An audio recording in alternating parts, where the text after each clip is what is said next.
Hello, everybody. Welcome to Thursday Night Live with Bill Tucci. Behold his mighty hand. Tucci gang, Tucci gang, Tucci gang, Tucci gang, Tucci gang, Tucci gang, Tucci gang. Just want to manage expectations.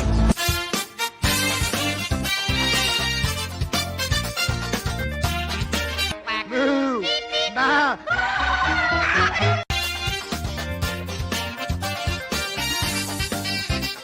This is the worst.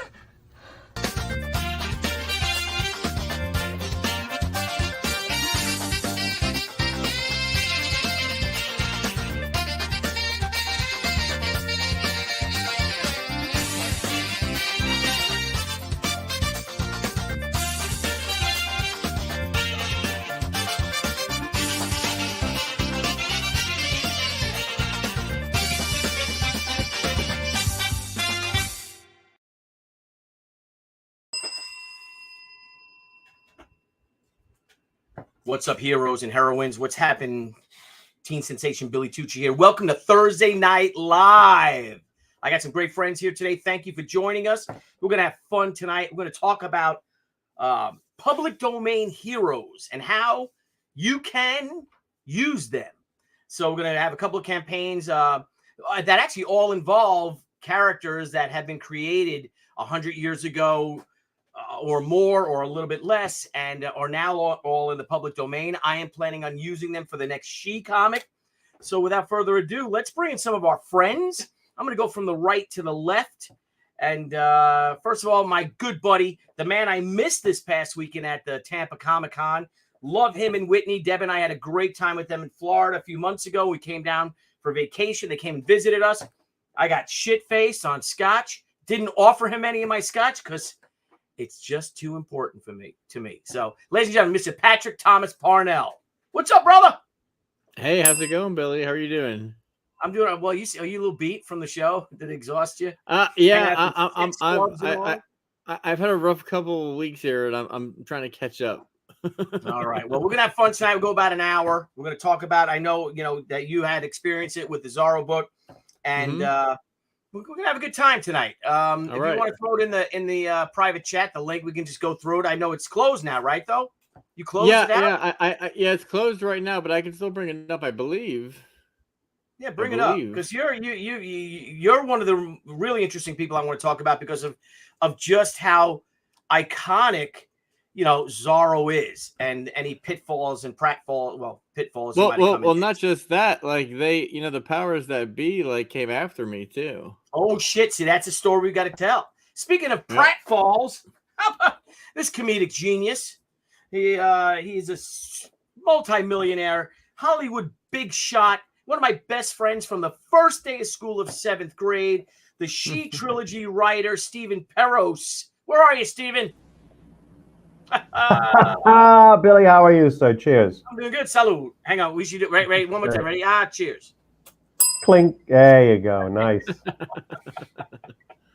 Good to see you, brother. So Steve's got a campaign closing tonight. We're going to talk about that. I know he's on Kickstarter. A lot of you guys out there are IGG people. Had a great meeting today with Scala and some people for this super plan that we have that we're trying to enact. But hey, I'm an IGG person too. I was I go both ways, Bill. Oh, yeah. Thank you. All right, enough with the bell. Sorry, guys. Guys, one of my newest buddies, guy I had a great time with last night. Looking forward to hanging with him. He's not a new buddy, but he's sort of a new buddy. But I don't think we've ever shared drink together. But someone with an extremely interesting campaign, really cool guy, smart guy, great IGG going on right now. But ladies and gentlemen, Mr. Michael Oden. Boom. What's up, brother? Hey, how's it going, Billy? I'm doing pleasure good. To be here. And Patrick, it's a pleasure to finally meet you. I've interacted with you a little bit on Twitter before, but that's about it. Nice to meet you, sir. How's your day going? Living the dream. We're here. We're hanging out. We're having fun. Excellent. And Steven, it's good to see you again. It's been 24 hours? Exactly, which is 24 hours too many. Well, you're all mensches. You're all good guys. So I want to bring someone else in because I don't know. I think I want to bring someone in last, who was the first person in who yelled at me as soon as we got on the air. But guys, we got a super stud right here, man. Our bud, Mr. Von Klaus. What's up, Von Stir? What's up, happening, guys? bro? Good to see you. What's up? How you doing? Nothing Teen much, pal. sensation Billy Tucci. Yeah, Good and to thank see you, man. Thank you all for joining me so late because we just thought of this late last night, like probably around midnight. I'm like, man, I want to do, this should be the show. And then I forgot because I was supposed to have Peter Cimetti on, and Pete's like, "So am I going to meet you? Same time?" I'm like, "Oh shit, Pete, I'm sorry." I screwed up. He's going to beat me up when he sees me. Totally. But guys, of course, the man of the hour, Super Stud. Heard some wild things about this chap down in Tampa Way. Something about Cuban girls rolling cigars on their bare thighs and then him smoking it. And just an extremely talented man. Why he has not won 5 Eisners already at the young age of 22. The one and the only Narwhal. What's up, Narwhal? Hey, Forever 22. Thanks for having me. Yeah, Forever 22. Good to see you guys. So today I want to invite you guys on tonight because this is something, me, we're all pop culture fans. We're all film fans. We all love great literature. It's been such an amazing inspiration to us all that we all have something in common, a common thread going on because we're all using characters, or we have published characters or created campaigns from characters that have existed far before we even a twinkle in our daddy's eye or an inch in his pants, if you will. And right now, our friend Stephen Peros right now has a campaign on Kickstarter. If you don't mind me sharing it real quick. No, not at all. Then we're going to get into some little crazy Back, hold on. Let me grab. Let's do it. My God, what is that noise? Some mic scratching. Mike scratching. Guys, my pal Stephen Peros, the writer of She, Return of the Warrior, She Haikyuu, She Sakura, and the future Yes, this is my campaign, Stoker and Wells. It imagines this is the second book in a series. The first book's, and you can get both books here. The new book is called Stoker and Wells, The Ashes of Revenge. The first book is called Stoker and Wells, Order of the Golden Dawn, which I have here, but again, we'll show that as you scroll down. It imagines a 20-something screw-up named H.G. Wells meeting a disgruntled 40-something theater manager named Bram Stoker, which is who both men were in 1893, and how the two men go on a shared adventure that winds up being the creative inspiration for both writers' first great work, the public domain works of The Time Machine and Dracula. The first book was 93 pages. We got great reviews. We're developing it for TV with the former president of Marvel Studios at his new company, Amasia.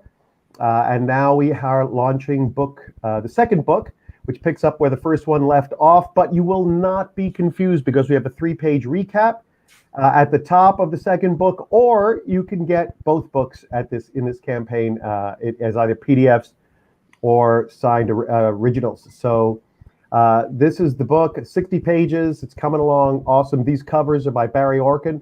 He is my artist for the interior. And for these covers, he did everything, the pencils, the inks, and the colors for these 2 covers. If you scroll up, Billy, further up where you just were, that's the other. I don't know. No one knows. That one right there, that's Billy's variant cover for this second book, only limited to 140 copies. Just like the first book, Billy is taking our female characters and doing a variant cover centering on them rather than Stoker and Wells, which is just an awesome cover. That's Nina on the right and Eloy from The Time Machine, and that is our female vampire, who may or may not be Mrs. Bram Stoker. May or may not be. And they are one of the battles in the final act of this second book, and it will continue after that. So we've had a great run. We did an initial Indiegogo. We made a little over 5,000 there, and now we set a 10,000 goal on Kickstarter, and we're about 600 and change from the finish line, and the finish line is 11 a.m. Pacific time tomorrow, 2 p.m.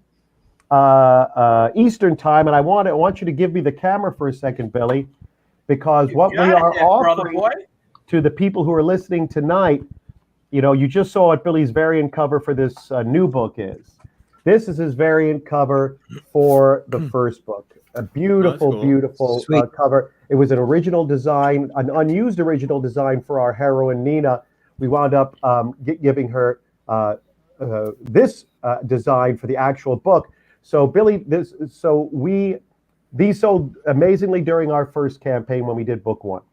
I like it. It reminds you of Muka. Absolutely. Oh, totally. Yeah, because the year, the timing is exact. It's the period. Absolutely. Oh, sweet. Yeah. And so we took the last 10 out of the vault that were left of Billy's variant cover from book one, and we sold them all. They're gone, signed by Billy, 150 a piece. But what Billy did do for me at Comic-Con, because I'm in LA and he's in New York, is he signed these mini posters of that variant cover. So we have 24 of those. I think about 15 or 16 are claimed, which means that anybody who pledges from now till obviously we close tomorrow, anybody who pledges for a level that requires mailing, basically, which means for the book and upward, will, if they are within the next, if they are in the 25 of this limited edition, this will also come in that envelope. So I think we have, therefore, probably about another 9 to go. So if you're watching, if you're going through the campaign and you're thinking, yeah, I think I'll get that book, get it now, because you'll also get this. Nice. That drawing of the two women fighting, that's them passing the Bechdel test. Exactly. Yeah, exactly. Well, Narwhal, there is no man involved in this fight, no thought of a man. That is what's going on there. I like the chicks. What can I say? What can I say? And speaking of, just real quick, but I digress. Speaking of the chicks, Narwhal, my friend, what was going on with you and the darling Reenie this past weekend at Tampa Comic-Con? Hang on, let's stop the screen for a second. Let's go big on all of it. And I think even Kelsey just blew it off. Yeah, well, I don't want to talk about it. It's nothing. It's nothing. But there might have been a little bit of fireworks. There might have been a little, I don't know, something going. You guys might have been leaning against each other, hanging out, smoking cigars. I had one rogue hand. Monster. What's going on? There was one rogue hand in one photo that's causing a stir. But rogue hand. Yeah, Cecil's like, you guys are like two pandas, and we're pushing you together. Well, you're both young. You're both adorable. She's tall. You're taller than her. Is that always yeah. The other thing, Cecil, so many good quotes. He's like, you guys are the new CG power couple. So for the uninitiated, tell me what you guys are talking about. Oh, Patrick, maybe you should give a little insight on it. What was going on down there with the debauchery? I don't know. I wasn't paying attention. All this is news to me. Oh, come on. Yeah, there wasn't actually. I swear. I mean, it seriously was like a whirlwind in Tampa. It was like fun. It was a big just like not a mess, but just like so much stuff was happening so quick, you know. It was over before you knew it. You know, I got to tell you, I know what it is. As my wife will attest, after you guys left and we hung out, Patrick, in Florida a few months ago, when Debbie and Whitney got on like peas and carrots. And when Whitney left, she's like, I love her. She is so beautiful. She's adorable. And I saw Whitney's selfie of herself when you guys were going out. So that's why you don't remember a thing, because you didn't care about anybody else or anything else. But she was all done up for the castle, and I mean, Narwhal, like the castle wasn't that risque, was it? I didn't really think so, except then if you say it out loud that there was a guy with a weird butt plug and a cock ring and everything, like then that is I had a butt plug and a cock ring. Yeah. Other than that, I looked at Cecil, and Cecil was like, "I'm from Manhattan." He's like, that's all he said. Hey, you know what, guys? I got to say something because our buddy Baz right here just said something. He posted, so let me find it. Hang on a minute. And we have a first on, I believe, on certainly CG Kings, CG Nights, Thursday Night Live with Bill Tucci. Hang on, let me find where it is. Baz writes, this guy has cool hair. He's talking about Peros. Is he talking about Steve? That curl in the front. Shit, is he got a narwhal? Hail It's Caesar. Talking about Mr. Odin? Probably not. Or is he talking about the king of the world? Oh, there's some good hair. There is some good hair there. Vaughn's got like the mane going on. Yeah, but look, Patrick, The lion's mane. We've never had a glareless show. Ever in the history of the Pop XP. I'm not going to get rid of you, Patrick. I'm not getting rid of you. Baz voted. He said the decision was made on to whom Baz was referring. Yeah. Our brother Philbo Baggins, what's up, brother? Good to see you, man. Philbo was in Tampa. Vaughn and Tucci, I want to see you guys at a con. You guys are on top of my list. I want to see you guys. Now, I do want to say to everybody, and I know we have a lot of crowdfunding here, but Billy said to me, Billy, forgive me if I'm telling people what you said to me. Billy said to me that since I'm closing out my campaign, and it ends at 11 a.m. tomorrow, and I'm 621.71, whatever is shy. He said, you know what, Steve? I think my listeners, before we close out this show, we're going to show their power, and they are actually going to help fill that. Yes, we're going to break it wide open. Of that $671. Yeah, because so Steve is relatively new, and I'm going to just go back real quick, and then we'll go with all of us and go around. But I want to go back to Steve's campaign again, just because one of the things, not only that I have Steve been one of my best friends since 7th grade. 7th grade. Right. But so guys, Steve is relatively new to crowdfunding. He totally is. He did an Indiegogo. It did okay because he's new to the whole thing. But my friend Steve, who is just literally is a newbie when it comes to crowdfunding. So if we go to Steve's, where the hell are you? Where's your little your info on Peros there? Hang on, let me go to YouTube. Oh, there he is, down low. Well, I have a whole thing if you scroll down below. Yeah, right there. So there's Steve right here. But the cool thing about Steve, guys, is that look, he's created 3 campaigns, right? And he, like I said, again, he's relatively new, but he has backed 32 other campaigns. That's awesome. And that's the thing is that I don't know about you guys, and I have a lot of friends that we've all become friends with people that crowdfund, et cetera, and all. And the thing is that. And tell me if I'm being a bit of a baby, or not a baby, or a scoundrel or whatever. But I look at someone who asked me to back their campaign, and one of the first things I look at is see how many campaigns they backed. Mm-hmm. So imagine there's a guy that's launched 5-6 campaigns, and he hasn't backed any. Mm-hmm. Yeah. Like what I love about this whole thing is that this reminds me of when She first came out. So 1994, the majors are riding high, right? Image is riding high. And then we had this second wave coming, or third wave of independent creators come in, which is me, with She, Brian Polito, Jeff Smith, with Bone, Terry Moore, Strangers in Paradise, a couple of us others. And you know what? We all helped each other out. We gave each other ads in our books. So if you look at a She from 1995, you're going to see an ad for cartoon books for Jeff Smith. And vice versa, you're going to see that in, in a Terry Moore Strangers in Paradise issue. You'll see an ad for another, Jimmy Palmiotti with, Event Comics and stuff. And that's what I love about this community, that we all help each other out. And I'm wondering about you guys and everyone else out there. Does that ever kind of does it ever strike you guys? You ever notice that? Or is it just me being like, yeah, let's all compare our own numbers and shame whoever's the lowest now. Oh, no. Okay. Let's roll. No, I definitely look once in a while. I mean, it's always interesting to see. I'm interested to see what they back. Because not only does it tell you how many you books you've backed, but it shows you what. So it's like you can be like, oh, like this person might be interested in my stuff. But yeah, I've looked at that before, absolutely. Yeah. Yeah, I mean, I think people. Oh, sorry. Go ahead. No, it was just part of the camaraderie of us artists that I when someone's holding off on backing, that I'm just like, why? Why don't you we're giving your book some love. Give us a little love. It's definitely something that I do look at from time to time with people, and I do want to know your taste. I want to know what you're into. Yeah.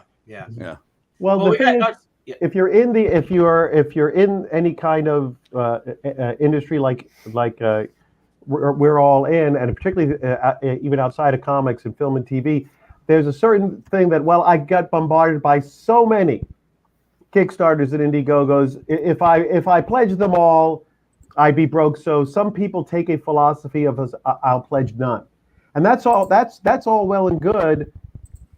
But except, like Billy's saying, now you're making the choice that you want to do one.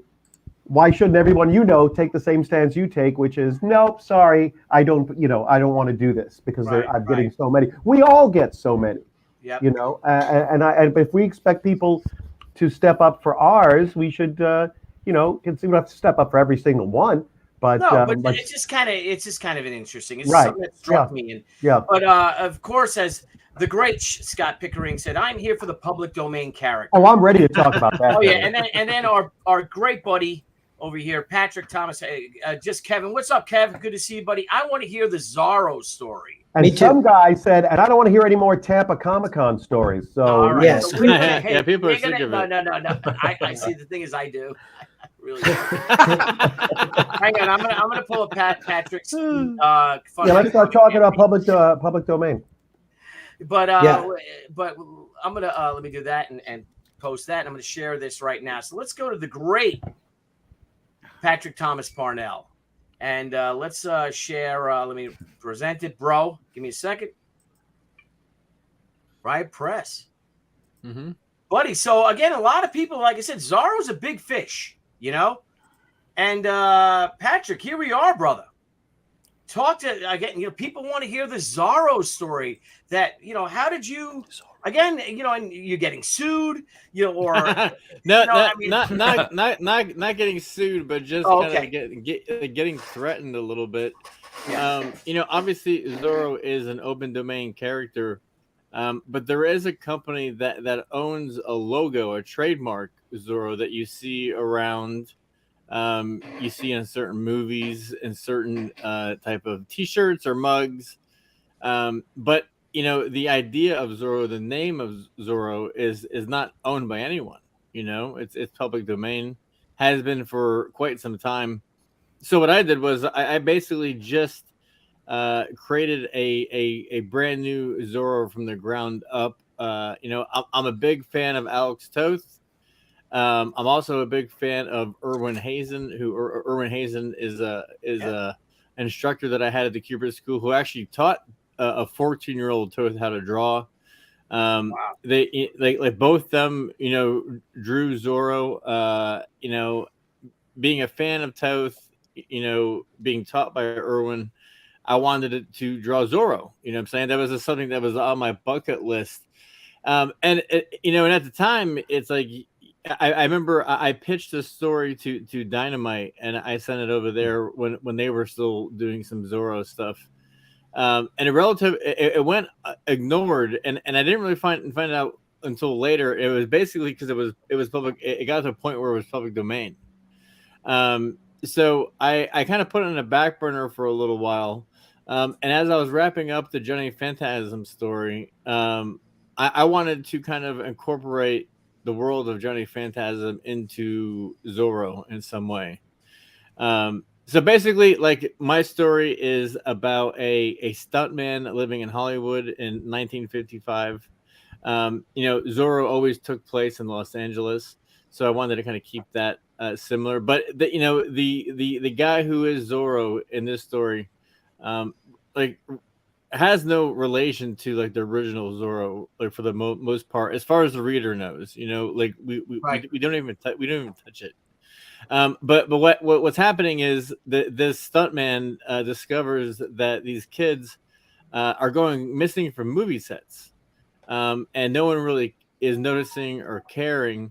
So he hunts down this cult who's obsessed with the Phantasm. Same thing as Johnny Phantasm. It's a spirit that certain people try to summon, and there is this cult that's trying to summon this power of the Phantasm. So he hunts them down. Our story here is basically like a slice of life. It's a real short comic. I know everyone's been doing like 48-page comic books, 100-page comic books. I'm just doing a 24-page simple slice of life of my version of Zorro. It's gonna be great. It's gonna be black and white. It's gonna be fantastic, and it's actually launched a springboard into other characters that I want to intertwine with Phantasm, like Flash Gordon, Tarzan, the Phantom. A lot of public domain. Is I know Tarzan's in the public domain, and I have a list of characters that I'll pop up. But is Flash Gordon in the public domain? Yeah. No shit. Whoa. Yeah. Now, we got someone weighing in with contrary points of view. Just Kevin Ryan said that some PD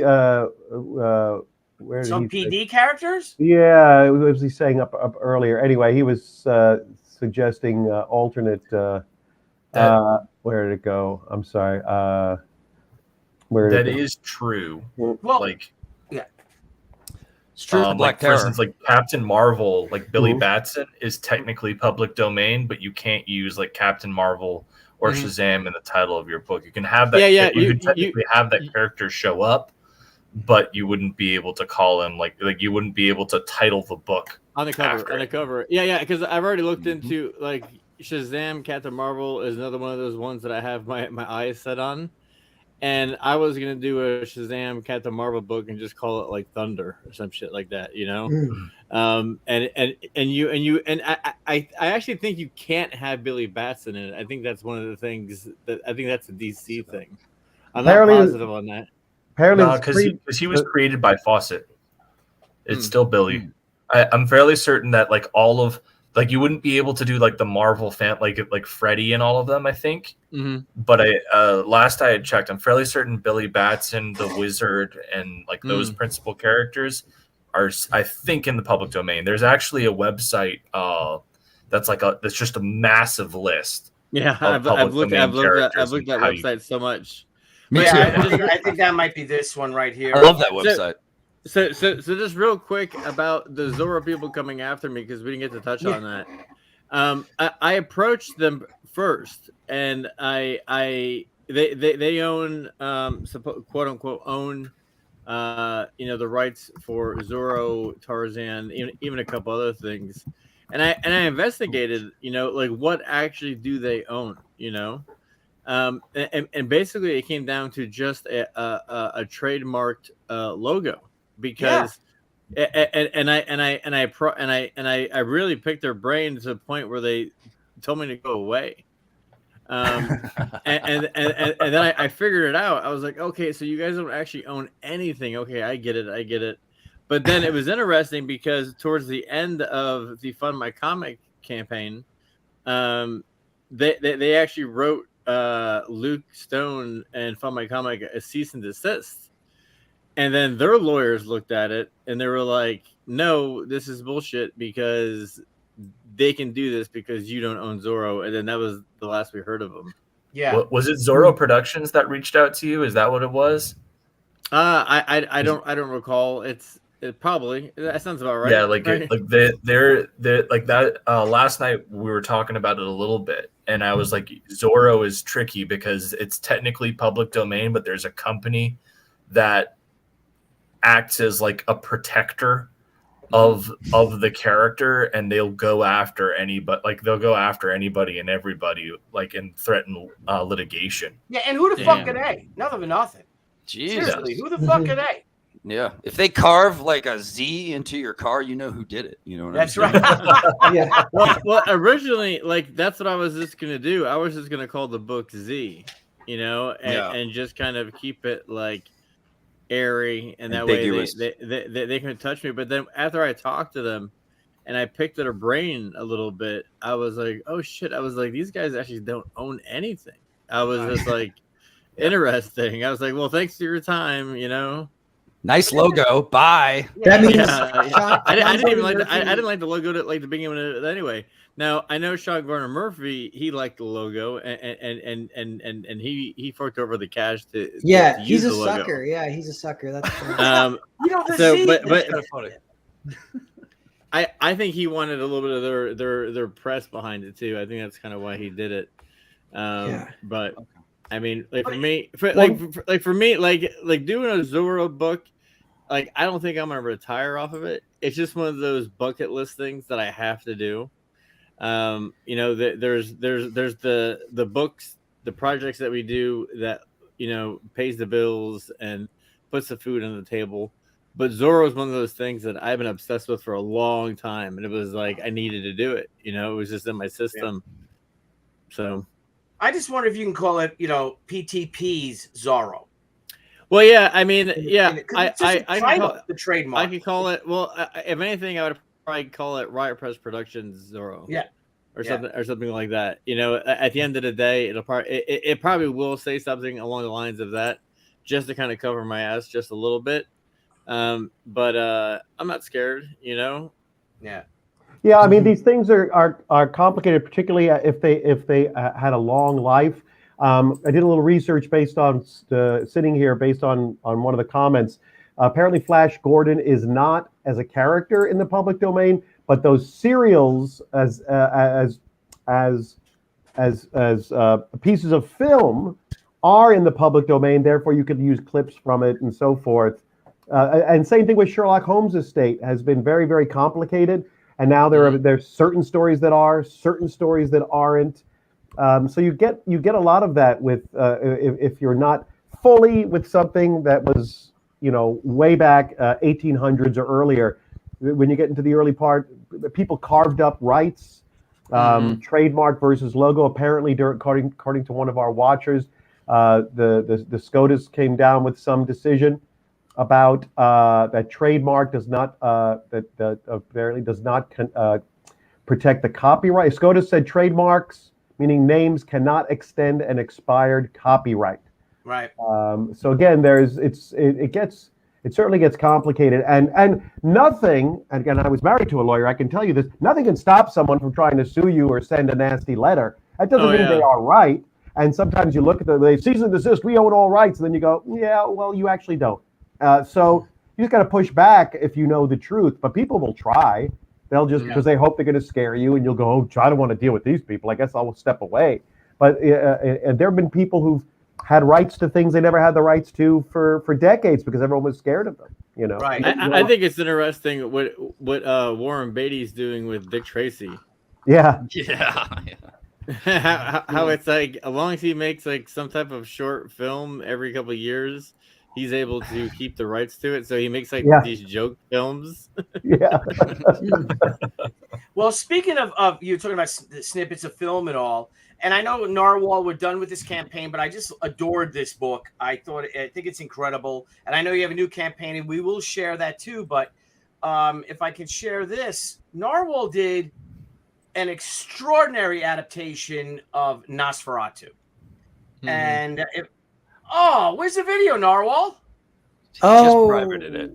Yeah. What did you do? I think I gotta unprivate it. I can do that. We can watch it later. All right. Well, Narwhal, Steve, private did an amazing graphic novel on Nosferatu, the film itself, right, buddy? Mm-hmm. Yeah. Hang on, let me. Yeah. It ended up being for the 100th anniversary of the film. It's cool. Yeah, 1922. So 2000. Yeah, that's awesome. Yeah, and I was just like watching all the movies and reading the book while kind of sketching, thumbnailing as I went. I didn't have a script. I was just going off the movie, and only changed a handful of things. And it was that ended up. I was doing it late at night to decompress after working on like harder stuff. I'm like, I just want something where I don't even need to write anything. I can just like copy something. So I'm like, I'll copy a silent film. What silent film? The best one, Nosferatu. And the one original thing I kind of brought to it is the design for Nosferatu being like really rat-like, like here, or like, can I see? Like, he's kind of creepy looking. Mm-hmm. And kind of like monster. And look, the comic medium allows it to be a little bit more like that. Like, yeah, sure. So what I loved about your video is how it captured all that. I mean, you just had astonishing style. Thanks. Yeah, thanks, Billy. I know Billy liked it a lot, and that pumped me up. That was good stuff. Yeah, and Kevin and Steve, maybe you can help this because you have a little experience with this. Thank you, Kevin Ryan. Nosferatu almost got destroyed because when it came out, Dracula was not. Yeah, I just gave a whole big talk on this because of Stoker and Wells, a whole big talk on Dracula at the Philosophic Research society in Los Feliz. Yeah, what happened was, the book Dracula was, books of that genre, then as today in some respects, were not taken very seriously. It was successful, but certainly not successful enough that Bram Stoker could quit his day job as the manager of the Lyceum Theater, which he continued even as Dracula was in publication. So shortly after, not shortly, I think, but I don't know, 10 years after Stoker died, maybe less than 10 years, the great German filmmaker, F.W. Murnau, does this. Basically, he just kind of changes some names. And one wonders, why did he think he could do that? And it's largely because the book was not taken very seriously. If you read Bram Stoker's obituaries, the first thing they talk about is Bram Stoker, manager of the Lyceum Theater, manager of Henry Irving's career, also a writer, and it lists like 7 things, and like Dracula's buried in it. So this book was not taken tremendously, even though it had been published in a few different languages at the time of his death. So you go to 1922, and Murnau says, okay, I'm going to do this version of Dracula. No one's going to really care. Mrs. Stoker's alive. She gets some sort of letter or telegram saying, I just saw this film here in Germany, and it seems awfully close to your husband's book, Dracula. And she sued, she won, and it was supposed to be destroyed. And thank God it was not destroyed. But I will say that Nosferatu was just the beginning of every subsequent film version of Dracula, taking liberties and creating the vampire lore we accept today. For example, in the book Dracula, it just basically says that Dracula avoids the sunlight, seems to drain his energy. There's nothing about it hurting him, harming him, or killing him. Murnau ran with that, and in the very end of Nosferatu is where we get the very first time a vampire is destroyed by the rays of the sun, and that has become vampire lore ever since. Dracula only became a superstar because of the 1931 Lugosi movie. It had become a Broadway play in 29, I think. Was successful. They made the movie version, and that's where they invented Dracula sleeps in a coffin. He doesn't sleep in a coffin. He sleeps in boxes of earth. They're not very sexy. So they said, hey, coffins are cooler. And so, again, we keep reinventing this narrative. But yeah, but Dracula certainly wasn't in public domain in 22. It is now. Oddly enough, ironically, so is Nosferatu. So time marches on. Mm-hmm. That's like covering like an old punk song no one cared about. Yeah. And then everybody's like, I want to do it too. I want to carry the stake. Yeah, right. Exactly. I'll do it. It's awesome. In fact, I was when I did my research for this talk I was like, Bram they wound up doing Coppola did Bram Stoker's Dracula. And it's like there's so little Bram Stoker in that version of Dracula. I mean, there are certainly enough touchstone things, but this whole notion that Dracula was searching for his lost reincarnated love, that was originated, and they owed money too. If they actually probably owed money that was never collected or never asked for, to the 1974 Richard Matheson scripted TV movie starring Jack Palance. That's the first time this idea that Dracula thinks Mina Harker's reincarnation of his lost love. So essentially, they pilfered something that was not in the public domain, but that no one ever apparently noticed. So the Matheson estate was probably owed some money, but no one ever gave it to him. So it's fascinating to see how the Dracula legend and lore just kept evolving. So no one knows where one. I mean, in the book, he's like his throat is slit. And he's decapitated by a guy from Texas. I mean, Billy Campbell. No, I'm sorry. They all go in on him. Like everybody's trying to get a stake into his heart, and he gets a buck knife. What is it? A buck knife? No, what is it? A Bowie. A Bowie knife. Yes, the Texans got the Bowie knife, and then But Van Helsing doesn't put a stake in his heart. No. Well, I think Jonathan Harker gets the coup de grace. Yeah. Yeah, and I got we got a $1.99 super chat from William Sleeper. Thank you, Mr. S. 2 words: steampunk Zorro. That's for you, PTP. Yeah, but it gets better than that. Even better, steampunk Zorro versus Nosferatu. Thank you for that $2 super chat, buddy. Yeah, that's what's kind of fun about some of these characters is you can kind of do a whole lot with them. Like like there was a time when I was doing like Zorro like 1986, and it was like him. He looked like one of the Lost Boys. You know, he had like an Uzi, and he had a jacket. He was all punk rock looking out. He had a pickup truck. So I mean, there's a lot of stuff you could do with that. You know, with those characters. Yeah. Well, speaking of characters, if I can, comic book characters. And we got a couple of chaps here. Vonster, you being, I guess, leading the charge initially. Of course, Michael, you're more with your character's film. But Vonster, you know, look at these great characters. And I know a couple other publishers have published the Black Terror. Yes. But he is in the public domain, and have, you know, what brought you towards him? You know, what drew you towards him? And have you gotten any shit from it? To be honest with you. By shit, you mean everyone's saying awesome? I can't wait to read it. Yeah, I guess I've gotten a lot of shit. By the way, I read it today, and it's amazing, Vaughn. It's amazing. Oh, thanks, Narwhal. Man, that means a lot to me. Thank you, buddy. Yeah. So when I saw Black Terror, I was like, damn, how does this guy look this cool? And yet he's not cool in comics. He's not talked about. He's not. Sure, I see people do some stories with him over the years, but it was like no one really knew what to do with him. He kind of is played up as a pharmacist who's also dresses up as kind of a superhero / piratey type theme. And I was just like, I don't, you know, it didn't do anything for me. This guy looks this cool, and he's not up there with the Punisher and Wolverine and stuff. So for me, I started thinking about him a lot. And I started thinking about his roots. He was made in World War II, for a little backstory on him. And he was kind of like your dark avenging hero who pulled out the Tommy gun and could also was super strong and would throw airplanes at Nazis, murder them horribly. So he was like your go-to Punisher of the early eras in a way for a lot of people. He's more violent than the other comics a little bit. And but he ends up having this sidekick and doing all the cheesy things. And over time, he kind of fades out. He's not so cool anymore. So I'm just going, damn, dude. I think him not being cool is the best opportunity I have to show people that I can make things cool and that I could be even more true to the character in a way. I thought it was more true to him with my story, Terror in the Trenches. We bring him back to World War II, where he uses trench knives. There's no piratey sword, no cape.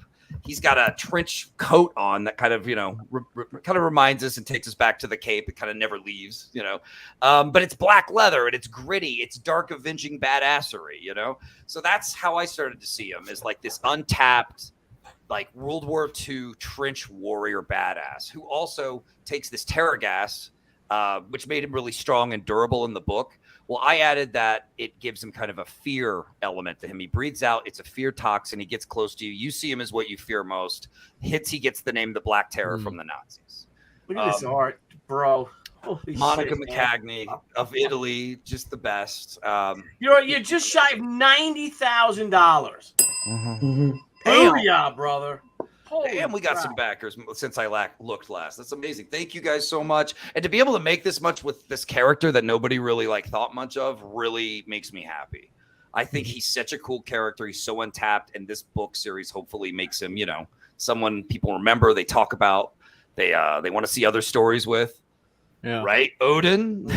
Yeah, we did. Oden. We do have other stories with them, and like, Yes, we do. like I'm not gonna bullshit. Like when you announced this and you posted up the first star, I was like, this literally looks like Bruce Timm on steroids, and I'm all about it. Like this is fantastic.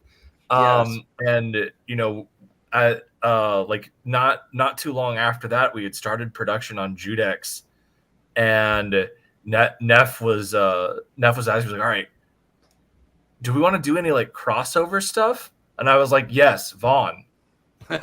Like we want to get Black Terror, and we want to get the art team for Black Terror to do a crossover with Judex. And so like that's about the time we started to like reach out with Vaughn, and Vaughn crushed the script. It's very fun. I think 12 pages, right? Yeah, 12 pages. Yeah. So 12 pager, absolutely fantastic. We've got Judex and Black Terror going up against a Nazi warlock that is summoned a vampire coven.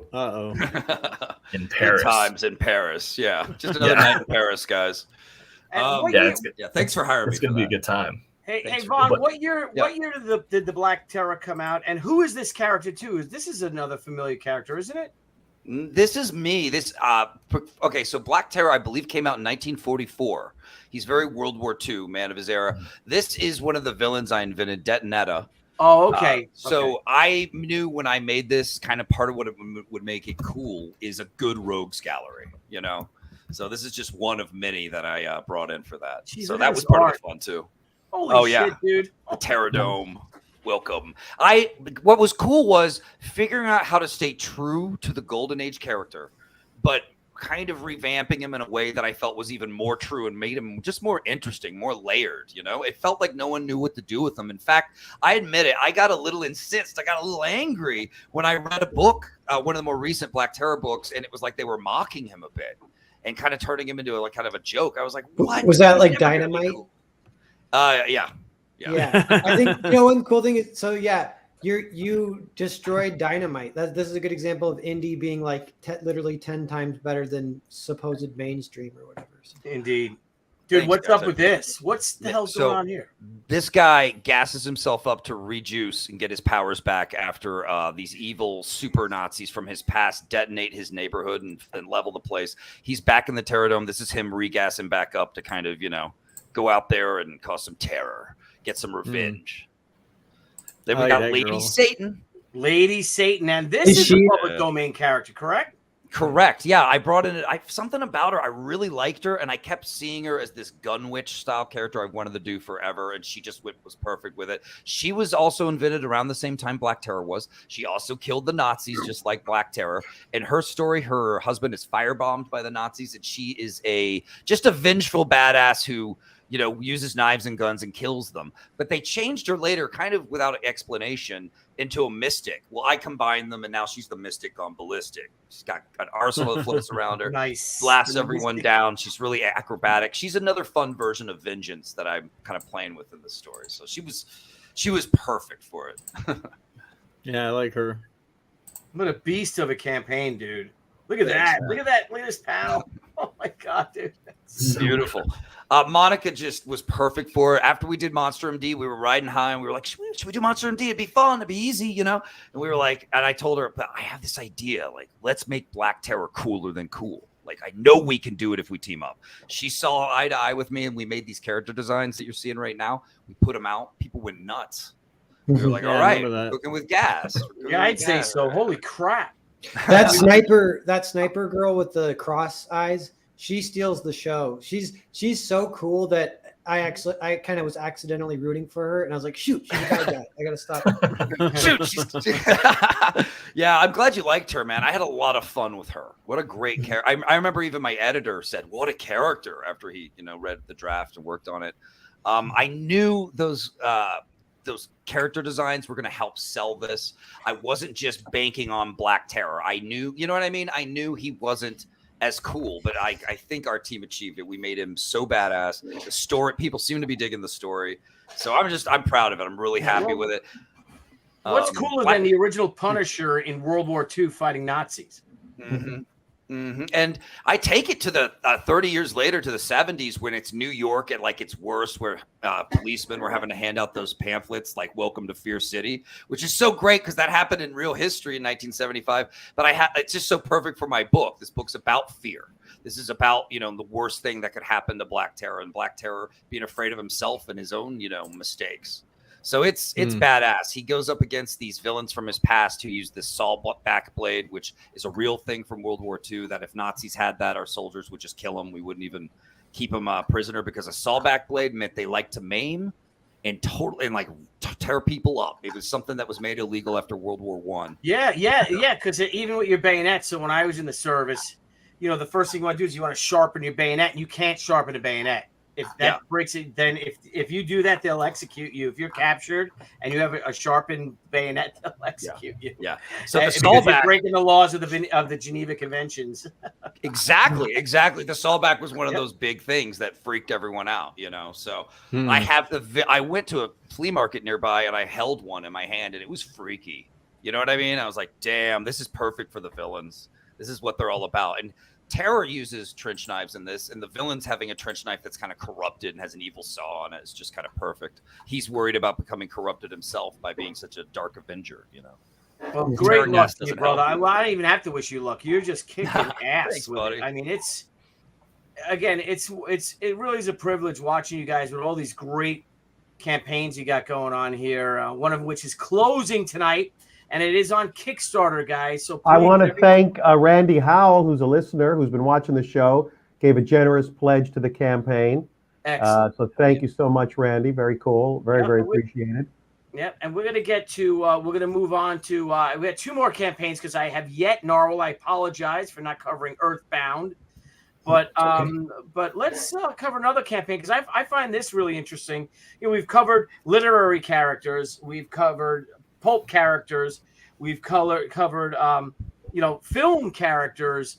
And getting onto that is a character I've never heard of. And Michael, please tell us about Judex. So what is up with that home? I never even heard about this Holmes. Yeah, so like this was a whole thing. So Narwhal has his did silent film Nosferatu. Judex has his origins in the silent film industry as well. He came from a serialized silent film production in 1916, and initially it was this kind of small scale Count of Monte Cristo style story about a man whose father's life got ruined by a corrupt banker, and so when he grows up he goes and he tries to bring this guy to justice. But like when I found out about him, I was actually doing research on the Shadow, who's like a favorite character of mine, and every now and again I'll go and I'll do research and be like, all right, when are you coming into the public domain again? 2027. Okay, awesome. But like I was reading, and there was there's a lot of speculation that Walter B. Gibson might have actually been inspired by this silent film. And when you see the original character's design, you can totally see it, but there was something missing. And the more research that I did, I found out that in the 1940s, one of the French comic book companies, they would publish Shadow stories, but they do it under Judex, and they change it. And so it became this cool thing of, what if I took this character and I gave him an evolution, and I gave him a rebirth as this defender of Parisian culture during the Nazi occupation that's tethered to the cultural heartbeat of his city. And I like it, to bring the design home, I added this like carnival mask that works in the facade of the Scales of Justice into it. And we gave him this special gun made from the blade of the guillotine that has like its own magical powers, that it's like in Judex's hand, this weapon only has as many rounds loaded into it as needed for justice to be served. And you're offering a physical perk to own a it's a 3D printed replica gun. It's fully functioning in terms of like you can pull the hammer back, push the wheel out, spin it, pull the trigger. Obviously no firing pins or anything like that. It's not going to be something that you can use, but like it's gorgeous, it's hand painted, and it comes in a wooden box with velvet lining that you can hang up on your wall for display. We're offering a lot of cool shit on here. The cape. Yes, the cape. Yes, the cape. Yeah, nice. Which there's only one more left.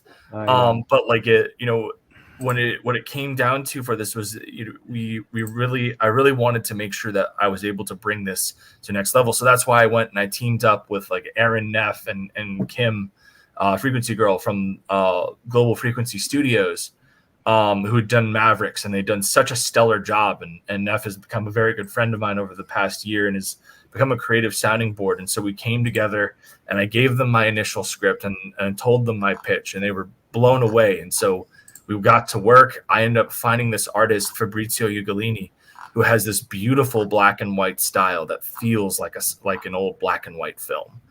And so we ended up just coming up with something crazy. And I think that it's really something special. And Vaughn was talking about we've got Black Terror killing Nazis, and don't get me wrong, that's Judex's cup of tea as well. But the other big thing with him is that as I said, he's tapped into the pulse of his city, and he's seeing it occupied, and so he's judging his own people for their action or inaction in the face of this occupation. And that's really what, like, the focus of this first story is. You've got a French policeman who's working with the Vichy regime, and so is this man guilty, or can he be, or is there a chance of salvation? And so that's going to be the thing that Judex judges in our story, is because that's at the core of this, is Judex means judge. And yeah, all of these sounds campaigns, awesome. It's just amazing. And this is a character largely forgotten to history. Is Judex still popular in France? Is any other publishers? I honestly have no idea. Like, he was very popular initially. In fact, they did 2 sets of serialized silent films, and they even made a novella adaptation of those silent films. Like, they translated the scripts into like little books, little pulps. And then, as I said, they brought the character back in the 40s, and they were effectively telling the Shadow stories, but it was Judex instead of the Shadow. And then in 1960, they did another film for Judex. But like, largely since then, like, he'll pop up every here and there, but like, for the most part, he is kind of this character from a bygone era, that's been left in the past. And I felt that was tragic. There's so much that could be done with him. I'm really happy that I'm the one that's getting to do it, and I've been completely blown away by what I've been able to accomplish with the people that I've surrounded myself. You know, I've got great editorial and creative partnership with Global Frequency, and then we've got Fabrizio, who does just brilliant work on the art. It's stunning, and the attention to detail. I love the uniforms, because I'm a freak for all that stuff. Yeah, I want to show Billy. I want to show something. You know, it's funny that it's such a coincidence. I was obviously very psyched about Judex when I saw this, and we were going to be on the show last night. And we were mentioning the film from the 60s, and just today, a buddy of mine who's a poster collector put up this on Facebook just today, a poster that he just finally took out of his collection, got linen backed, and put up on his wall. Billy, you sharing it? Oh, yeah. Let me go. Oh, yeah. Oh, it's Judex. Yeah. Yeah, there it is. Classic. Yeah. So that's Sweet. what his original design looks like too. It's got that slouch cap and cloak. Yeah. Like, you can totally see where the inspiration might have been, because that was what his design was originally. Yeah, now this was a pretty major film. Georges Franju was a pretty big director. Look, Maurice Jarre did the music, who's a famous composer. And that's one of the things, because people were here, wanted to talk about PD. One of the things that's important, and I worked on the Disney Jackie Chan Around the World in 80 Days. But one of the things that's important when you're dealing with PD is that if you had watched, and it sounds like you did, the Georges Franju Judex, you can't take something that's unique to that film version. I mean, you can if someone's not watching, but I'm saying in theory, you can't, because that's not in public domain. But when we did I think there were 10 sets of writers who worked on the Disney Around the World in 80 Days, all the time we were constantly told, anything you bring to this can only be from your imagination and from Jules Verne. It cannot be from any of the film versions. Don't assume anything in the other film versions is in the book, because there's a lot that isn't. And once you do that, then we actually do have to get the remake rights to a movie that was made from a public domain work. Right. So yeah, it's always tricky if there's a history, then you watch some of that history to know what you have to what you can't use and what you can use. Mm-hmm. But like I always say that if you read the novella Dr. Jekyll and Mr. Hyde, it's almost unfilmable, and you understand it's a beautiful novella, but you understand why changes were made. There, he's essentially a hermit bachelor. So then they invented, I think, in the Frederick March version, this idea that he's got a fiancée, and also he's also into this dance hall girl, and every subsequent movie did that. Mm-hmm. Thinking that that's public domain from the book. That shows you how little executives from movie studios actually read. They're all just thinking that was in the public domain book. It's not. You know, I think Paramount still owns that story element, but no one's ever paid them a dime of remake rights on it. Yeah. So just assuming that, just like I was saying about the Dracula being a lost love, that's my opinion, something someone should have paid somebody money for. Yeah. It's fascinating. It's complicated stuff, but the creator has to really be focused on sticking with the public domain entity, and then anything new, as all of you have been talking about, comes from your imagination, your spin, as you're doing with Zorro, as you're doing with Judex, as you're just coming from your imagination. You know what? One that's coming into the public domain really soon is Popeye. Is anyone excited for that? Yes, I heard that. Yeah. I can see you killing that Narwhal. Yeah, I know. I wrote a little Popeye script. I don't know if I'll do anything with it, but your boy Zach, he's interested in it too, and he was emailing me a little bit. He wants to get a little. I think everyone has Batman marked in their calendars. I think everyone's working on their Batman script. I've got the Shadow and the Phantom marked in mine. Like when those things come to public domain, I am going to have a blast with the Ghost Who Walks. The Shadow is going to be a bit more difficult because so many of his like isms are trademarked. Like I'm not going to be able to use who knows what evil lurks in the hearts of men. That didn't come in to the Shadow until like almost 10 years after his initial radio show. It came in like his second or third series. So it's like it's difficult, as Stephen was saying, is one of those things that when something goes into the public domain, there are a lot of things that you might not be able to use that are extremely popular and are things that are recognized because they're either part of a remake or there's something that the company could have trademarked, and trademarks have different rules. Winnie the Pooh is like that. The actual red shirt that, you can't use. That's not public domain. And when you use and when Superman comes in, it's going to be Action Comics #1. So you could use you can use what's in Action Comics #1. That's it. Able to leap tall buildings with a single bound. That's what he did. Action Comics #2, and that the next month, then you could use what's in that issue. So it gets a little sticky, but Michael, well done. I mean, Judex is really a project completely deserving of a wider audience. And thank you for our mods for throwing up all these campaigns.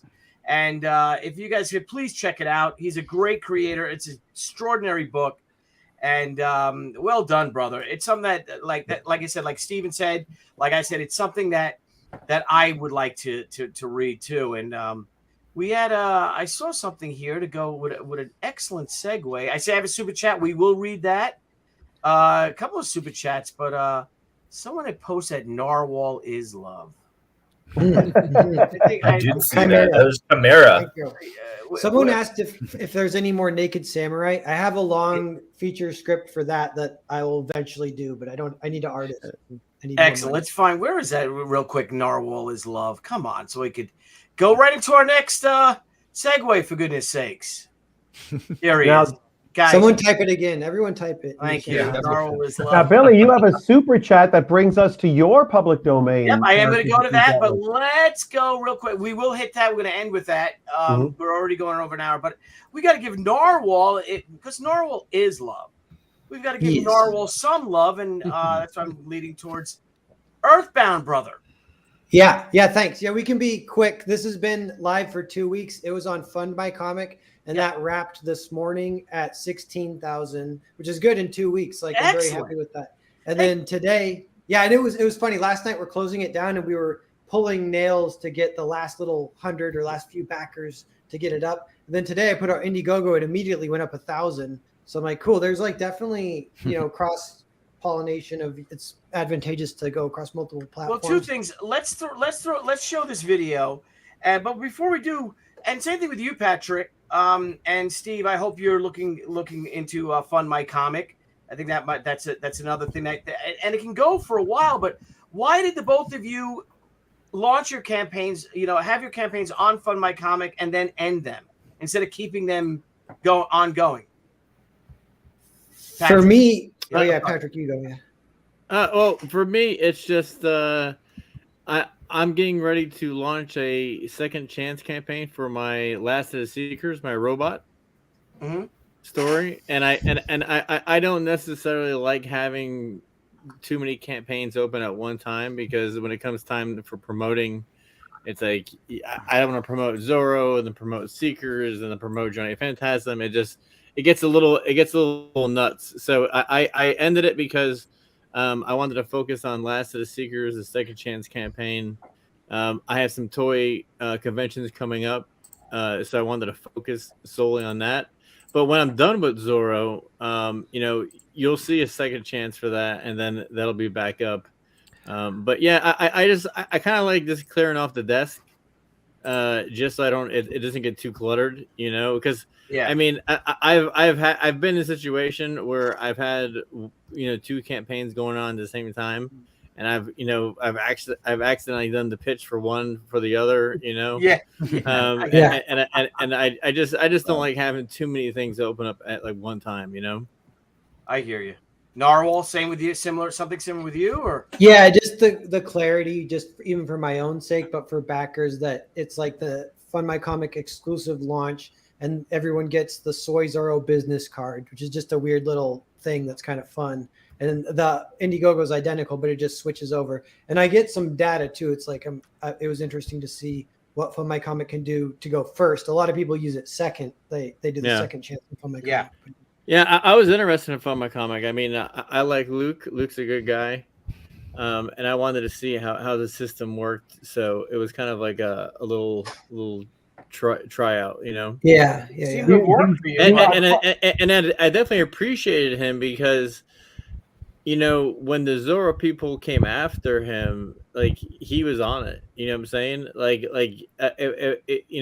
On Kickstarter or Indiegogo, I have a feeling it just would have been shut down. Oh yeah. And it's like his lawyer was like completely on it and fired back at him. So I think for certain things, I think Fund My Comic is definitely a place to be. Like, I suspect Cash Grab 2 will be on Fund My Comic just because it's going to be a little risque. So it's like I don't know. I like that there's a new option out there. I think it's awesome that Fund My Comic is growing. So more power to Luke. Mm-hmm. Now, do you find that Fund My Comic has their own audience, or do you have to bring the pledgers or buyers to them? I think it's hard to tell at the moment. Mm-hmm. From what I can tell, it's people that are disenchanted by Indiegogo and Kickstarter, and it's an alternative. So that, I mean, as far as what I'm seeing, that's what I see right now. But I think it will grow. It has to get more.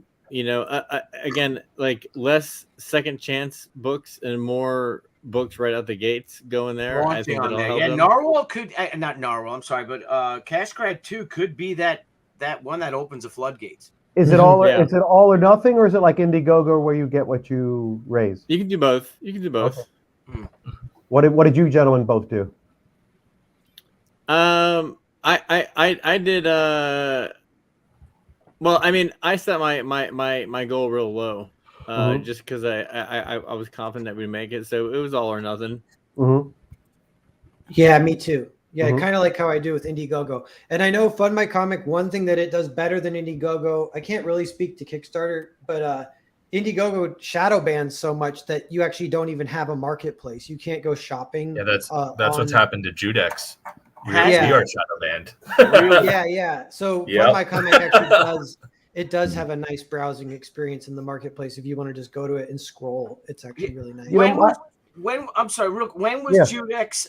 When did you discover that Judex was shadow banned?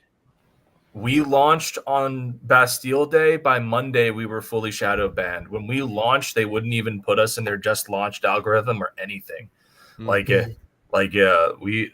were kicking us from pretty much the start, and we've tried reaching out a whole bunch of times, and they just not happening. Yeah, it's weird with Indiegogo. You can't start the conversation off by saying shadow ban. You have to kind of like ease them into it. Yeah. And then because if you come out the gates and you're like, oh, shadow ban, it's like they immediately just don't answer you.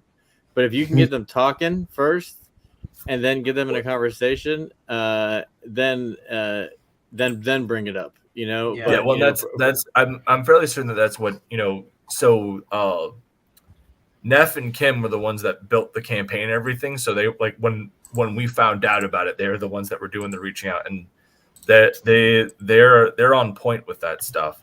Mhm. So I'm sure that that's what they did. But like from what I understand, they sent in multiple tickets, and then Indiegogo would just put in resolved. Yeah, Wow. yeah. I remember trying to get to the bottom of it.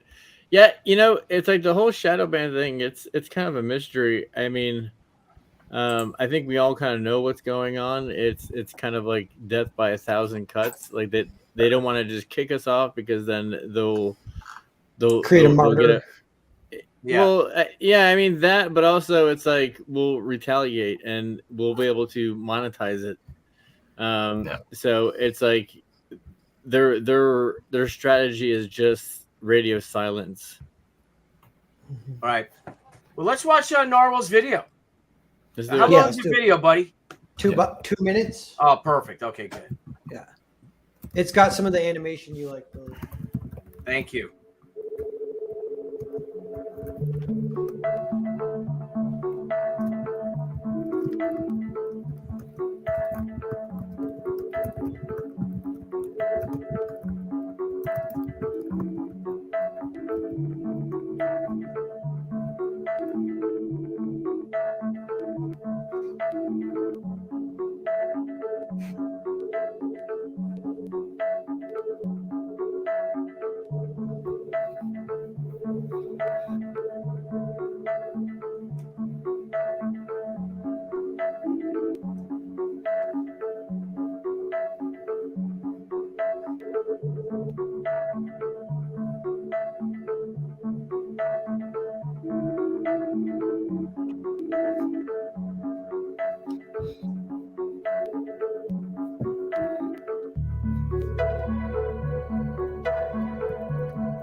The end. Exceptional. I think you're a freaking genius. All right, give us what's this? What's Earthbound Grand Prix about?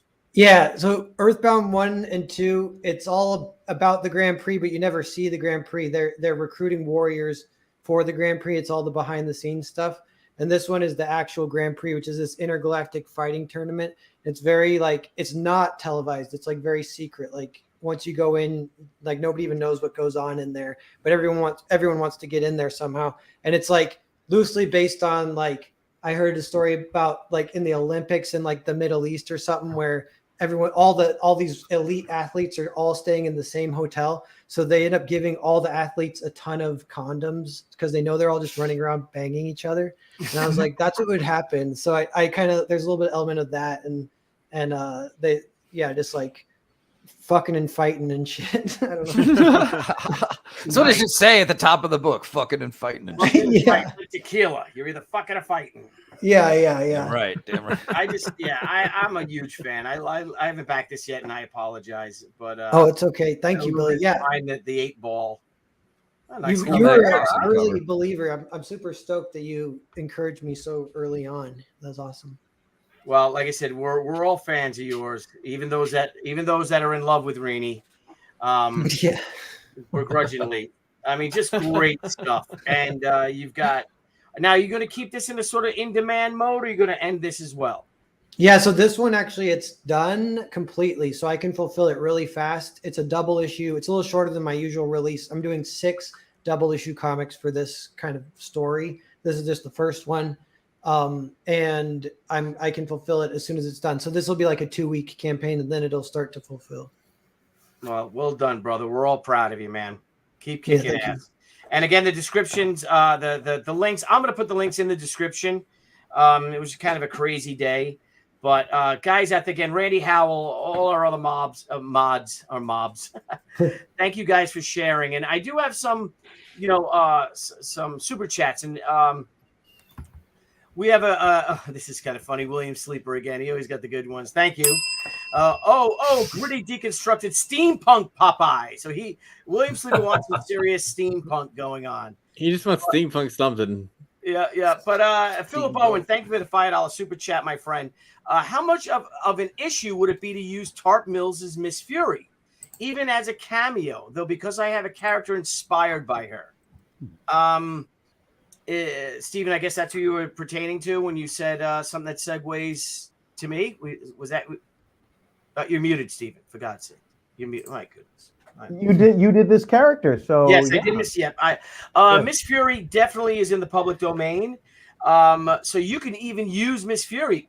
Personally, if I were you, I would use your own character inspired by her, since so many other characters have been inspired by her. But the fact of the matter is, Miss Fury is in the public domain. We actually are going to be using Miss Fury in the She Gatecrasher comic book. That would be by J.C. Vaughn and myself, which will launch on Indiegogo in October. I think basically people are talking about trademarks. And I think, was that you, Patrick, or was that you, Vaughn, or Mike? Who was talking about the trademarks? I brought it up a little bit. Yeah, I'm sorry, Michael. And the thing is that they're like, well, we own the trademark. Well, yeah, that's just the logo. So you could have a whole new logo called June Tarpe Mills's Miss Fury, or Riot Press's Zorro. And that's a completely different trademark. It's not the copyright of the character. So again, and I'll do a quick little list here. And I know, and thank you, Kevin, for being such a big help. Where's that list of those characters? Comic book characters in the public domain. This is just a smidgen of them. There are a lot. King Kong. Peros, is King Kong in the public domain? I don't know if that's accurate. Let's see. I don't know. No, 1933's King Kong. I don't know that they've. No, there's you can't use clips from Kong and things. No, but I wonder if you could use King Kong in a comic book. It might be that the black and white film might be might be a public domain. No, thing. I do not. I think that I do not believe. I think Warner has a very firm lock and key on this. 1933 films are not yet in public domain. There are a lot of. Just Kevin cleared it up in the chat. Yeah, Kevin Ryan is great. Kevin, thank you. The King Kong book is in public domain, not the film. Yeah. What about this character, the Black Terror? Has anyone ever heard of that? What's this dude about? Sounds like a black lesbian to me.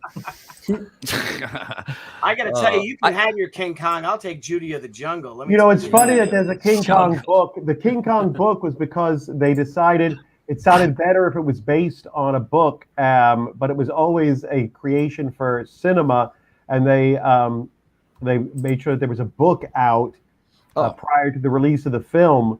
But it's not, as you see in the credits of the film, it is an original screenplay. It's not based on the book. So I guess the book has now slipped into public domain. Whether that means, what that means for making a motion picture, I'm not sure yet. We'll see who tests it. Well, you got the original Blue Beetle here.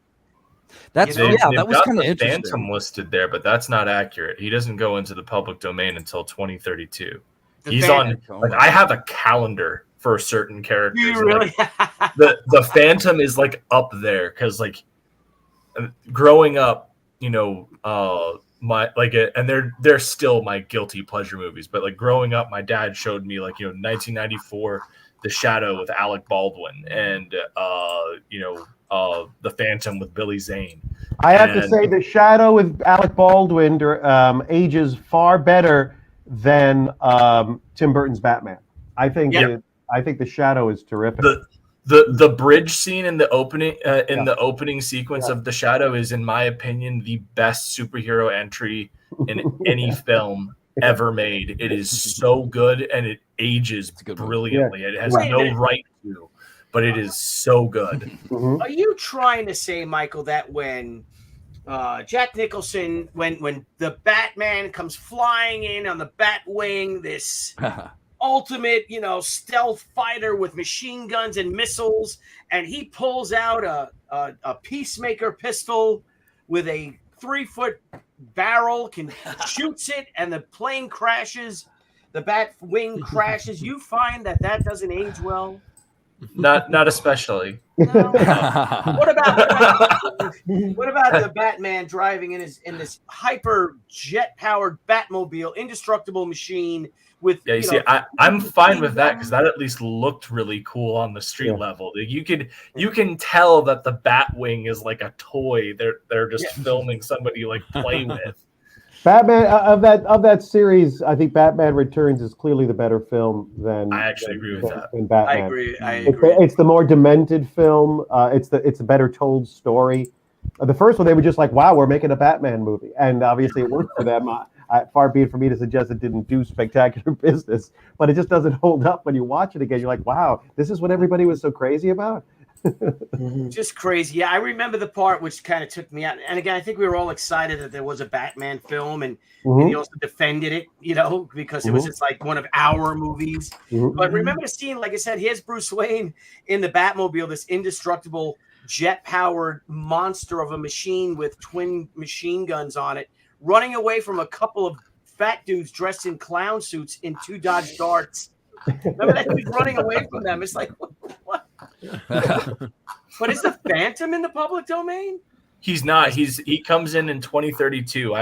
As I said, like he's one of those characters that I've got. The Ghost Who Walks is up there. Like there are certain countries in Europe that they're a little bit more loose with it, but in the States it's 2032. That might be the trick, is that I think that he's public domain in certain countries overseas, but here 2032. Okay. And we got another super chat from the great Thor Odinson. Thank you, $4.99.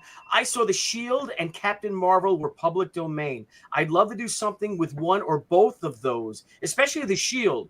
Who deserves way better? The Shield would be great. I mean, like the Shield predates Captain America, but by 3 years or something like that. No. I mean, the Shield was kind of like the prototype for Captain America. It's cool. I think when Archie was the last company to kind of revamp the Shield.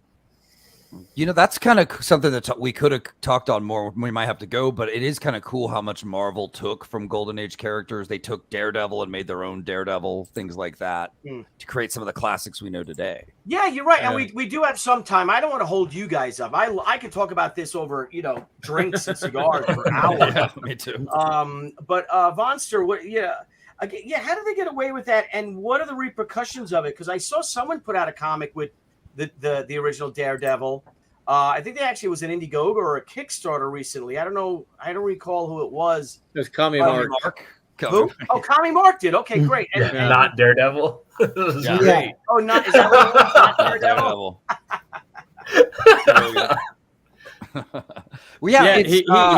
He got in trouble because he was showing pages with swastikas and KKK people on it.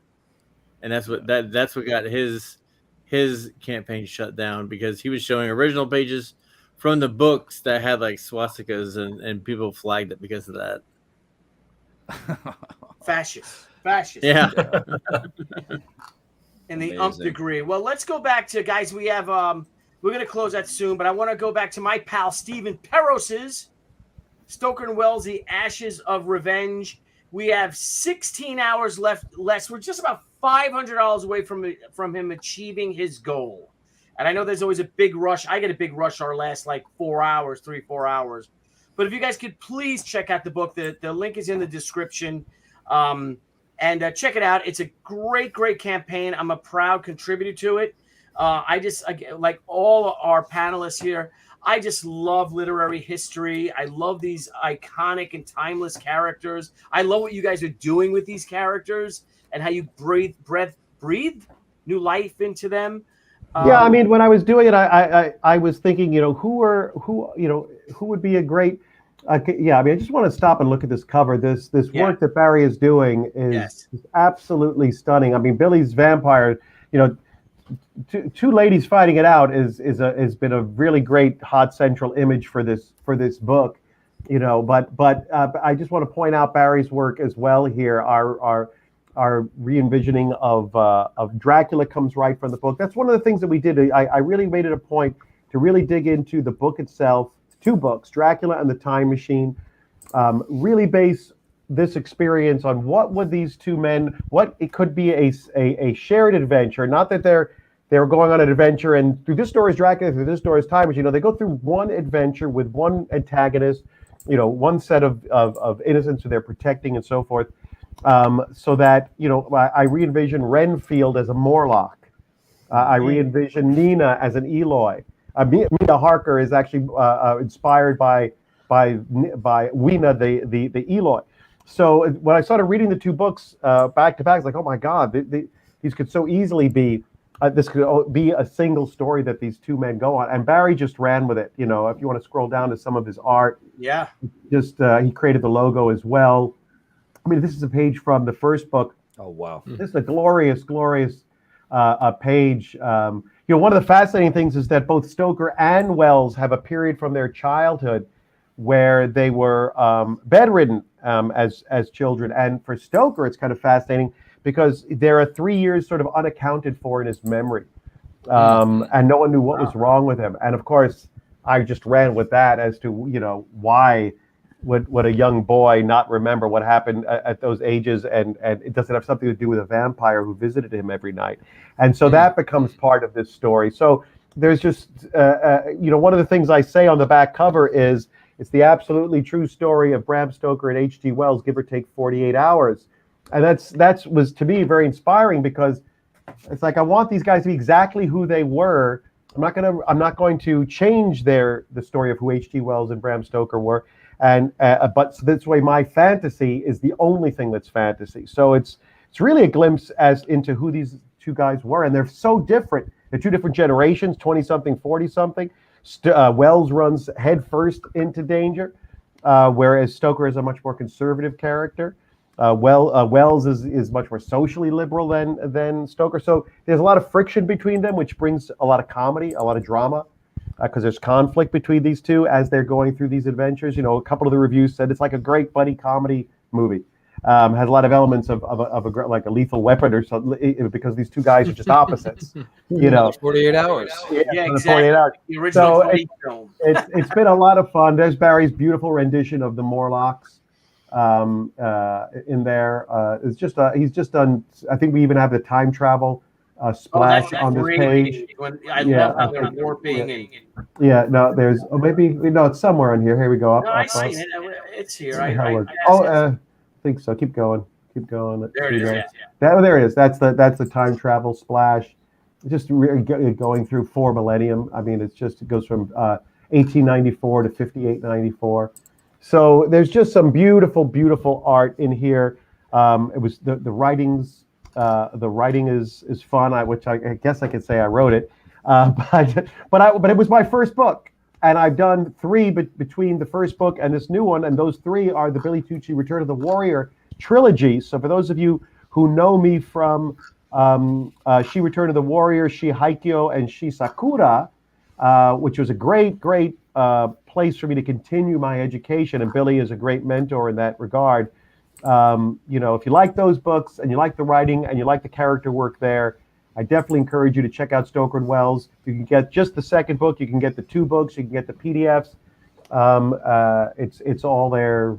It's all there for the taking. So we're only around till 11 a.m.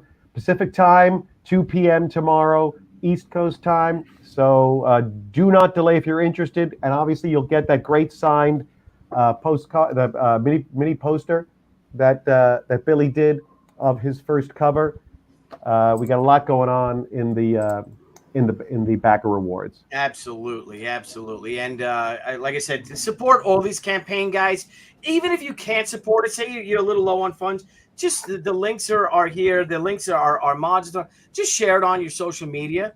Yeah, and one of the things I said last night that people all agreed with is everybody out there should know that even just whatever you buy your coffee at Starbucks for, just a $5, if you're tapped out and you think, you know what, I don't want to buy, I can't really pay for that $25 book right now, but I wish I could support this.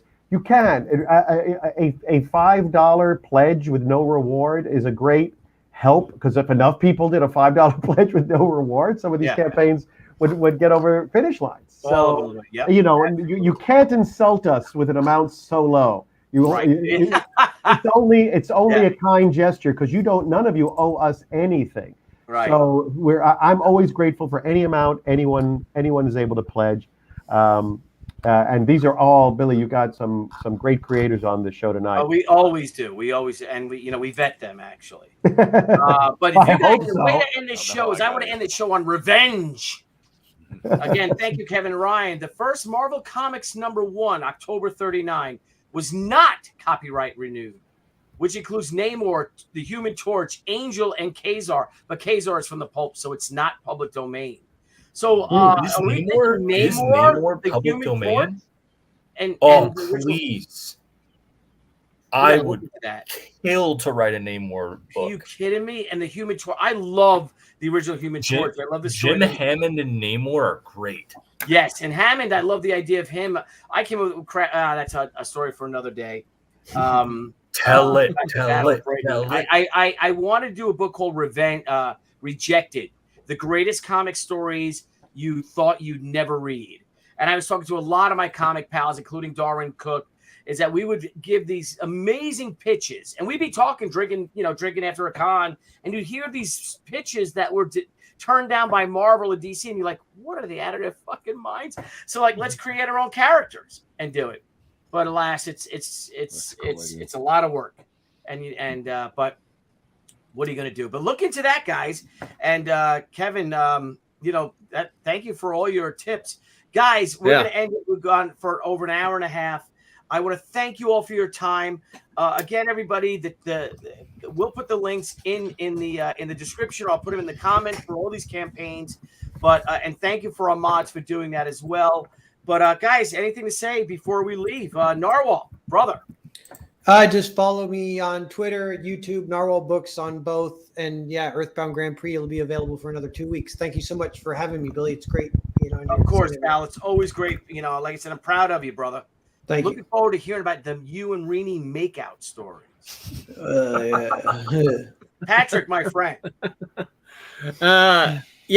Come find me on Twitter. I'm Patrick Thomas on there, and Patrick Thomas Parnell art on Instagram. I still have our Tampa Bay convention exclusives up. We got some slabbed books. I don't have any here, but we got some CGC Johnny Phantasm Ultra Stars slabbed books available, and we do have some exclusives still available. That's going to be up until tomorrow. So if you missed out on the con, if you missed out on the week, you still have one more day to kind of grab some of that stuff. So go ahead and grab it. Excellent, Mr. Peros. I am another $100, so you're less than $500 away now. Oh, awesome! Thank you. I'm Stephen G. Peros on Twitter. I'm the one of only 2 Stephen Peroses on Facebook. I'm the one who is not a realtor, and I'm the one who looks like me.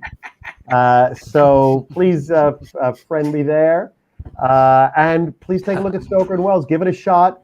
Scroll through it, watch the videos, take a look at the images. The art speaks for itself, and I hope you'll give it. The first book, these books are a meal. 93 pages, book 1. Book 2 is 60, and it's coming along awesome. So I hope you'll give us a shot. Excellent, Michael Oden.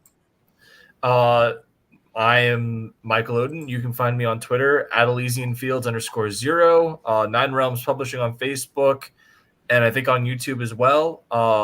And obviously, Judex is live. We've got 10 days left in our first 30 days, and Indiegogo has shadow banned us. So any support you guys can give, whether it's backing the campaign or sharing the links to a bunch of people, is greatly appreciated. And it's been a blast chatting tonight. Excellent. Thank you. Thank you for coming on. Really appreciate it. Vonster, my brother. Okay, guys, I'm calling Bugs Bunny. All right, so nobody. I'm getting Mickey Mouse. All right, you got Mickey. Damn it. Anyway, I'm Vaughn. I make Terror in the Trenches, which is now shipping, so please check it out. I think you guys got to really dig it. So far, the response has been more than positive, and I'm really happy. And thank you all so much for supporting it. Billy, you're amazing, and all you guys are awesome. May your original characters all make it to public domain one day and get remade and reborn. That's right. That's a dream of mine. I want someone like 100 years from now to be ripping off Johnny Phantasm. I'll rip you off tomorrow if you want. Yeah, because we don't want to give it to our grandkids. They're not going to deserve it. They're just going to ruin it themselves anyway. Yeah, Thor Odinson for $4.99 super chat. That ain't cheap. Valhalla Studios presents The Shield versus Namor, the Submariner by Thor Odinson. Now in Indiegogo. I'd buy that for $1. Yeah. Yes. Oh yeah. All right, guys, and I'm teen sensation Bill Tucci.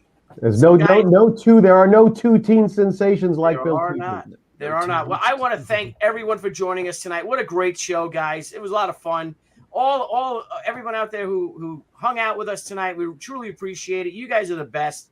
It was a great educational panel. I really appreciate this. I learned a lot, and well, I guess I'm just gonna get the hell out of here.